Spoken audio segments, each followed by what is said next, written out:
So, anyway, I'm going to introduce myself and I'm going to come in and everyone is going to fucking clap, okay?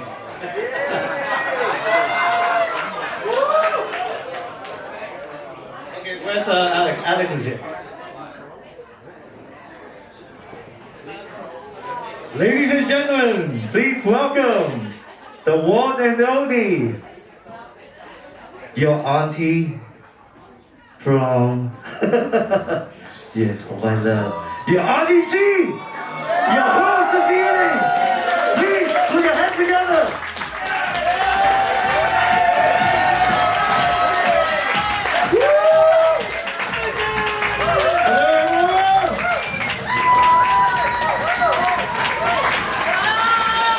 Thank you.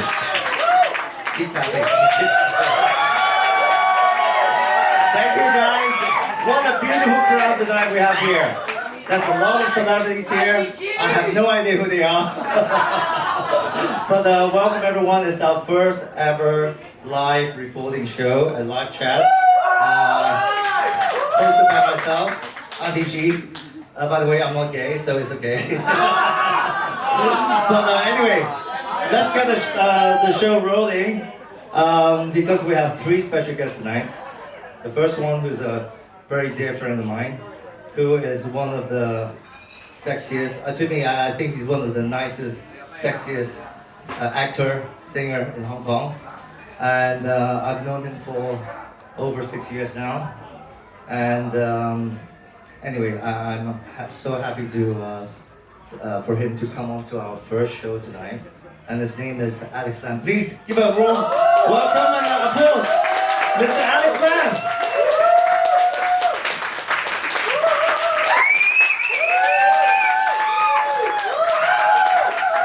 Welcome, Mr. Lam. Good evening, everybody. Thank you for having me on your show, Auntie G. Gossip Monday, Auntie G. So, I guess we're gonna gossip? Or? Of course we're gonna gossip. Well, the thing is I have to thank Alex because Alex and I, we've gone back many years ago. I think about 6 years ago. Alex actually did a shoot for my magazine, #Legend. And I didn't even know who he was at that time. I didn't know who his father was. I just thought that he was a very, very nice guy. And the first shoot that we did with him was with Louise Wong, the current Anita Mui actor. And I have no idea who Louise Wong was at that time either. So, and they became superstar. Of course, you are a superstar. So. I remember I met Louise on that shoot, and then afterwards, because you brought us to dinner after the shoot. I always buy dinner. And then, because Gordon brought us to dinner, I became friends with Louise, and then I made an MV with her. And she wasn't even shooting the Anita movie thing. That was like maybe 3 years before. Yes, a long time ago. That's right. So, and it was your birthday. I think so. We it was. birthday. I remember on the shoot. Yes. So, but thank you, Gordon. Gordon's always been like that. He's been very, very generous with his time, and he always hooks people up. So, I mean, because of Gordon, I met Louise and everything, and now I'm here on his show. I'm your first guest on a Gossip Monday. But thank you for having me. No, you have no idea what kind of question I'm going to ask you yet. So afterwards, he'll probably be saying thanks, but no thanks for next time. Yeah, usually on shows you get a brief like, we're gonna, the first 5 minutes, that's right. do That's this, correct. do that. Gordon asked me to be on this show, and there's no pre-existing format, nothing to research. There's no reference questions. So I don't know what he's got prepared, but I see a big bottle of wine. I'm going to help myself to a big. Oh, please, actually, in glass fact, we needed to. This is not a commercial, anything to do with commercial product. Okay. This is actually called the Whispering Angel. Oh, wow. It's especially brought in for our show tonight because we wanted to actually get you drunk on Whispering Angel and to spill all your secrets to our live audience tonight. And there will be a lot of secrets tonight. You'll be regretting it forever. Okay, so we need to have a cheers to everybody. To our lovely live audience who came to support us. Thank you, everyone. Thank you. Nice to meet you guys tonight. Thank you, Alex. Okay, Gordon, so I understand your strategy. So have you guys seen that show on YouTube called Hot Ones? Yeah! where people eat chicken wings and then they talk. So I'm starting to understand what Gordon's trying to do. He's trying to get his guests drunk, and then they should probably start telling secrets, right? So, well, cheers. I hope there's nothing in this that will make me go crazy. But well, don't worry. If there's any complaint, we'll tell Whispering Angel that this doesn't work. Okay. Ready? What do you have for me? Now, I've known, I mean, this is, whatever I'm talking about tonight is all true. Of course, I know Alex, as I mentioned, 6 years ago. I have no idea who he is. And then eventually, we haven't really seen each other for a long time. And then afterwards, I think during COVID, I was stuck at home. And one day, I never watched really any Chinese film, especially the what do you call it, the film channels. And one day I discovered there was a film channel. I can't remember what it was. What was it? And then I saw this guy who is a vampire, and it was Alex pretending to be a vampire. And then I got my phone out and I started recording the film and I sent it to Alex. I said, "Is this vampire really you?" I said, "You're doing a great job." And he was a very, very good, convincing vampire. So from then on, I told him that every time I see you, you have a different persona. I don't see you the same way as I saw you 6 years ago. You are a freaking vampire. You just go around the town sucking blood from young girls and pretty girls. And then eventually he was in a MV, a music video with one of my good friend, Grace Wong. And the movie, the MV is called Jing View, which is called Scream, or Scream for Your Life. I don't know how to translate that. And he literally was making Grace Wong screaming. I mean, I've never seen Grace Wong. I mean, I don't know whether you guys know Grace Wong, the actress. Anybody knows Grace Wong, the actress? Yeah. Have you ever seen her MV, Jing View? Okay, she is a very keen Catholic girl, or Christian girl, sorry. And the fact that she was in this MV, she looks like she was possessed by evil, and then she needs to be exorcised by some priest from. Okay, I'll poker to yes. So yes, she does look a little bit possessed in the MV, and she is a very devout Christian. That's right. But there's a story behind that that she told me. Okay. So I've always known her. Actually, I know her from Bible study. Oh, really? So, now you go to Bible study. I go to their Bible study group. Yeah. But she was married recently, a few years ago.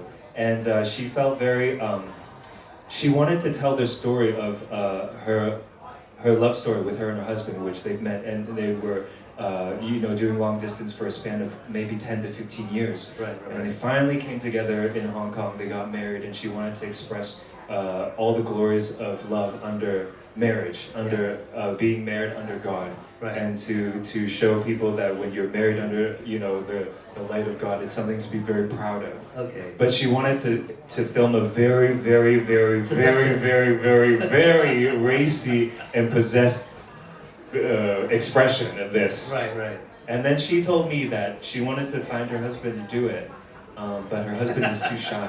So they searched many, many people to see who could be suitable for this role. And you were perfect. Yeah, apparently her husband chose me. Oh, really? Yeah. Wow. I'm surprised that her husband didn't pick me. Well, maybe they didn't. Maybe they didn't. They just didn't have your IG account at the time. But would you like to tell the audience what exactly you have to do? So in the movie, besides taking your clothes off, I was finally going crazy, possessed. I was finally approved by her and her husband, and then they choreographed a scene on a bed. Approved by God, I presume. Yes. With lots of holy water. Yes. But somehow they had an idea to choreograph a movement that was related to a yoga. movement. There was plenty of movements. For me, that was related to a yoga posture. They somehow turned there's a posture called The yoga posture, is it for you or for her? I guess for both. But there's this yoga posture where you bring your legs over the top of your head. It's called the scorpion. But you are you are pretty much a yoga master. No, not yoga. You are a keen, obviously a practitioner of yoga. I practiced for many years. Yeah. Um, And you don't know what that particular position called? I've practiced yoga before, but I've never practiced yoga in the sense of how that You position mean the was sexy applied. yoga? The sexy yoga. Yeah. So it was a new experience, but I think it turned out good though, right? I'm sure that there's a lot of people in the audience who's never seen Alex done yoga before. And do you think that you can replicate that yoga position in front of our Absolutely. Absolutely. No. I would physically break maybe. Okay, I'm not gonna put you on the table tonight. I'm not gonna put you. We're gonna go easy. I think people, if you're interested, you can go back and look at the MV because I think it was pretty well choreographed. Yes. They had a good dance choreographer on site that helped make sense of things. Yeah. And I was very surprised that I didn't hurt anybody because the posture does involve me jumping and doing that scorpion move. Yeah. But do you find doing something? Well, I mean, especially when you're in a movie business, when you're doing something a little bit more sexual with somebody that you possibly know. I mean, is it something that you can block off, or is it kind of like, oh, how should I behave? I mean, this is something that I'm always intrigued that how do people do sex scenes with a friend? That it's like I don't know how. Yeah, I don't. Do you cover? I mean, how do you cover your act? I mean, I know you could be a good actor, but the thing is, when you're doing a sex scene, it's like you get turned on, especially when you're married and with God. Well, no, I've never. Let me think. Has there ever been any awkward moments? Is your question? I think it's not an awkward moment. I think it's just an inject.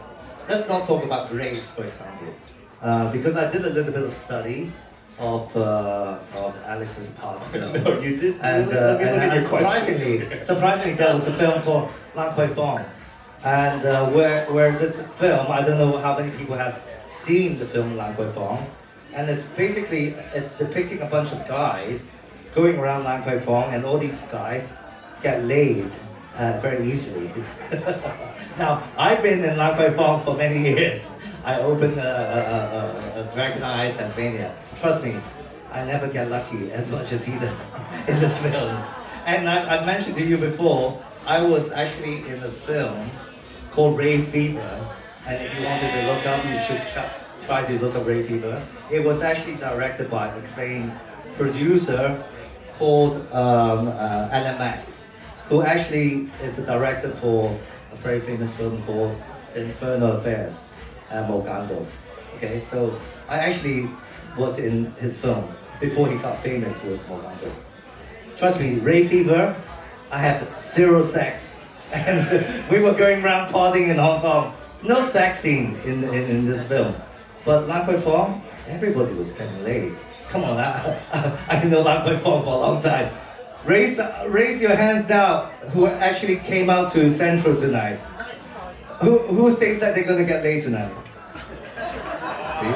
Exactly. So exactly, I mean how should we interpret? There's one in the back. But wait a minute, Gordon, I'd just like to take a moment right now to You would share... like to take a moment to pray to God and then confess. No, I'd like to take a moment right now to just share a little bit, elaborate what you're saying just now, because I just wanted to, because I was just thinking just now when you're talking about, clubbing and in Hong Kong and in Central. I just wanted to tell you that I have many memories in this club. And, Are you trying to draw my name now? Are you trying to draw my name? No, I wish I met you when I wish I knew you when I was younger, because when I was young and coming to this club when I was in my teens, I remember when Dragon Night opened, it was like big news. And Right. like this was the hottest place, and it still is. And I'm always on the cutting edge of nightlife entertainment. Thank you. And I think in many ways what you're doing now with the show is just a sign of how you guys are always trying something new. Yes. But I remember like so many nights coming here, being stuck at that bar trying to get a drink, and just trying to yell like, "Get me!" And you know what you were ordering where you were in the night. So if you were here early in the night, you'd be like, "Yo, get me a vodka soda." And then later you'd be like, "Get me 10 shots of Sambuca." And that's when you know that you gotta go home. No, go home with who? Well, That's the thing. I don't know, I can't remember now. It's too many years But ago. what intrigued me was, you know, that film Lang Kwai Fong. I don't want to go back. I mean, it is you can talk about a little bit more about it, because I found it very intriguing that there's a film about Lang Kwai Fong, and everybody is in that film. It's doing it like Easter came early, like a freaking bunny rabbit having a field day. But you know, I think the next thing I wanted to ask you is, how do you actually put yourself in let's say the sexual scene? Not literally not in terms of like a porno movie, but just a normal sexual scene in bed with a girl that's obviously very pretty, as an actress. And how do you control yourself? I mean, do they take you down, or do you say, oh, oops, I'm sorry, I got into the wrong door, or I have no idea. So, I mean, tell us about it. Well, first of all, I've never had any trouble filming those scenes because usually they schedule them at really odd times. Right. Like maybe you just did a whole day shoot, like overnight, tongsil, Right. and then the next day you come in and you barely slept, like, you know, a few hours only, and then you come in and like the first scene's like, oh, okay, now we have to do this. So like most of the time, your brain is like, you don't even know like where you are. You're just trying to do the best you can for that scene. Right. So you don't. There's no preparation. There's no script. Yeah, It's just going. It's just like hit throw. Right. Yeah, or maybe they might just switch it up, and then originally you were gonna do another scene, but then maybe they lost some time, and now you have to do this scene. Right. So sometimes you're definitely not thinking in the sense of Not 6 o'clock in the morning. Yeah. You think about where's my Yeah. breakfast. Yeah. And then the next thing that you're lying on top of a woman and then naked. And then another point that makes it very difficult to get into the mood is that actually there's so many people around you. Oh really? Yeah, like this, you know, like there's a guy holding the light, fixing the light, then the guy sticking the boom over you, and he's like closer to you than the girl. Right. And then all sorts of people running around. So it's more. I would say it's more like a choreographed like action scene with many people. So you call it action scene. yeah, you could describe it similar to an action scene. Everybody kind of knows. But there is something that I read that's quite interesting. I have heard that on many Hollywood films there are like intimacy directors. Oh. Yeah, that kind of help you break down what the character is feeling at that moment Right. and why they might do an action like that. And they don't have intimacy director in Hong Kong, right? Well, Hong Kong filmmaking is a little bit more, how do you say? Straightforward, down to earth, just get on with it. Yeah, it's just like. But do you have to get naked? I mean, do you have to go walk around the set naked? Fortunately, I've never had to be completely naked. Okay. Um, So what's the trick? I mean, do you have to I mean, of course, on the side, you probably see that you are naked, but on the front, I mean, what do? Oh, usually They do a 3M fucking tape and tape around you on the front. well, I think there's many tricks you can do with the lighting and the camera to make it appear Right. that you're naked or. Not CGI graphics. Yeah, but I'm a fan of less is more maybe. Just like Right. I feel the best scenes are usually when they tell you what's gonna happen, but then they cut, Right. and then you have to imagine maybe what that monster is. That's why every time I watch a film, I have to imagine what the monster's like. Okay, cheers, thank you, Gordon. Let me have some more of the So whispering. anyway, let's move on from the sex and whatever. So Alex, what have you got coming up? Anything you want to promote? I have a couple new songs coming out. Yeah. I have a song called Lose My Mind that I made with my friend Doughboy. Okay. Oh, I love the boy. So that we're trying to film that MV. The song's ready. We're trying to, maybe it should come out once we finish this MV. Right. And then I have another friend whose name is Shamaika. Do you know Shamaika? No. She's really I know talented. Schumacher.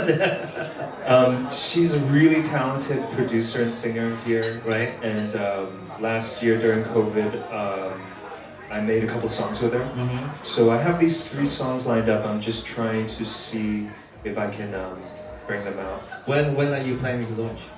Well, they're all done, but I'm missing the MVs for them. Right. Okay. Would you but- like me to direct your MV for you? Yeah? Yeah. And make you scream. Yeah? Make you scream. Yeah? Are you gonna do the scorpion in the air? Would your manager allow me to do that, Harry? Henry? I'll be the director and make every single video screaming. For God. Can we film it here at DI? Of course. You Yeah! can film it in the whole of Lang Kwai Fong and everyone's having sex. Yeah. Wow. Yes. Oh my That's, goodness, yeah. how are we gonna pull that off? Yeah. We can turn it into a film. Wow. So yeah, I got these 3 songs coming out, but that's about it. Yeah. Yeah. That's good. Well, ladies and gentlemen, anything you want to add, Alex?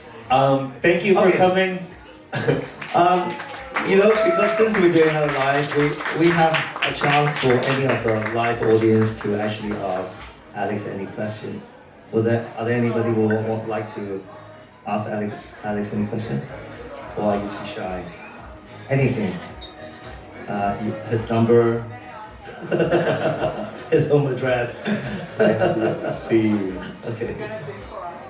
And he will be back to sing for us when I finish producing his MV. Yeah.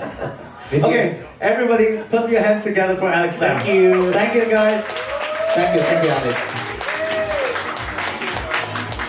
I hope I didn't actually make you too embarrassed. Okay, we'll be back in 5 minutes and my next guest will be Amanda Strand. Thank you.